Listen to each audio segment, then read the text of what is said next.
Juliette Méadel, à la recherche de la gauche perdue. Ça reste entre nous. Candidate aux européennes sur la liste de Guillaume Lacroix du PRG, l'ex-secrétaire d'État du quinquennat Hollande veut incarner une gauche laïque et universaliste. Sur la liste Europe, Territoire, Écologie.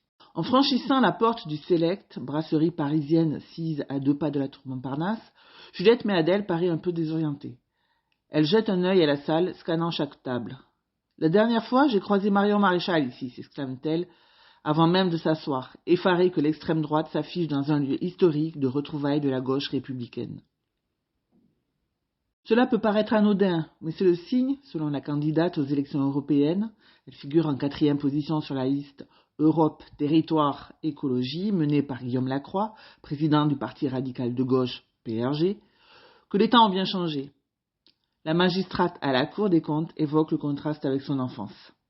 Ayant grandi dans une barre d'immeubles de la rue du commandant René Mouchotte, dans le 14e arrondissement où vivaient Lionel Jospin et Jean-Pierre Chevènement, elle avait l'habitude de fréquenter cette brasserie et d'y croiser les grandes figures de la gauche des années 1980 et 1990. Devant son café crème, elle s'épanche sur cette époque de bouillonnement intellectuel. Il y avait une énergie incroyable, des débats passionnants. La gauche était encore laïque, croyait au travail, parlait d'ordre, de sécurité, d'éducation, de santé. Gauche laïque et universaliste. Et aujourd'hui, elle a vendu son âme en s'alliant à la France insoumise, accuse-t-elle, étrillant la NUPES et rappelant que le PRG de Lacroix a été le seul parti de gauche à refuser dès le début cette alliance. L'ex-secrétaire d'État chargé de l'aide aux victimes et ancienne porte-parole du PS se bat pour redonner des couleurs à cette gauche laïque et universaliste. Un travail sisyphéen. Il faut tout reconstruire, tout, souffle-t-elle. Lorsqu'elle se présente aux élections municipales en 2020 à Montrouge, elle réalise l'exploit de se qualifier au second tour sans parti dans une ville de 50 000 habitants avec plus de 26% des suffrages. Puis le confinement est décrété et le second tour reporté.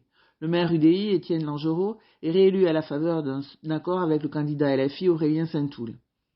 Dès 2020, j'ai compris que LFI voulait faire la peau à la gauche républicaine, confie Méadel, qui n'arrive toujours pas à croire qu'un centriste ait fait alliance avec un insoumis. La voix d'une liste de gauche sérieuse, raisonnable, intransigeante et exigeante sur la laïcité se perd malheureusement dans le concert médiatique, dit Juliette Méadel. 4 ans après, Juliette Méadel aurait pu s'engager aux côtés de Raphaël Glucksmann, qu'elle connaît bien. Elle le rencontre après le 7 octobre. Je lui ai dit qu'on était prêt à le soutenir avec le PRG et Fédération progressiste, le mouvement du maire de Dijon, François Rebsamen, qu'elle a rejoint, à une condition, que le PS rompe définitivement avec la NUPES. Mais Olivier Faure, dont le courage n'est pas la première vertu, a tout bloqué, raconte l'ancienne avocate encore sidérée que le parti auquel elle a longtemps appartenu se soit contenté d'un moratoire sur sa participation à la NUPES. Aujourd'hui, la ligne de Glucksmann, en vérité, c'est celle de Pierre Jouvet, partisan de la NUPES, et d'Olivier Faure.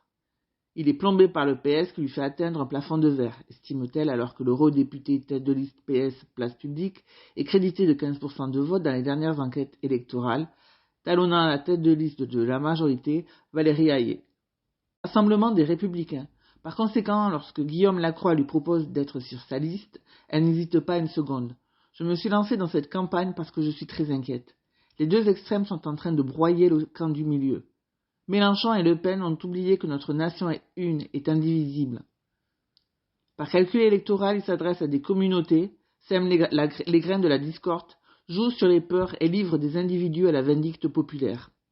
Je le dis avec gravité, la République peut mourir. Avec ses colistiers, elle monte au créneau sur les questions liées à l'enfance, sur la nécessité d'exporter la laïcité à Bruxelles. La liste du PRG est la seule à défendre cette ligne, mais elle peine à se faire entendre. La voix d'une liste de gauche sérieuse, raisonnable, intransigeante et exigeante sur la laïcité se perd malheureusement dans le concert médiatique. On préfère mettre en scène un débat entre Jordan Bardella et Attal, qui n'est même pas candidat, regrette la magistrate. Elle ne se berce pas d'illusions sur le score de cette liste au soir du 9 juin. Elle ne franchira probablement pas le seuil des 5% nécessaires pour envoyer des élus au Parlement européen. Mais l'enjeu, insiste-t-elle, dépasse les européennes. Il s'agit de refaire nation, au sens où l'entendait Ernest Renan. Il est tellement difficile de vivre ensemble. On oublie trop souvent que la paix est le fruit d'un long processus, que la démocratie, un édifice fragile, peut s'effondrer. que le RN ou LFI arrive au pouvoir en 2027 serait une catastrophe. Face à cette perspective, elle appelle au rassemblement, dès le soir du 9 juin, de tous les républicains qui se réuniraient dans une sorte de gouvernement de coalition. Elle en a discuté avec d'anciens camarades du PS, comme Jean-Christophe Cambadélis, qui n'y seraient pas hostiles. Alors qu'elle voit de plus en plus de cadres et de chefs d'entreprise se faire à l'idée de l'accession de Marine Le Pen à l'Élysée, Juliette Méadel lance un dernier appel, qui résonne comme un cri du cœur. Républicains, réveillez-vous.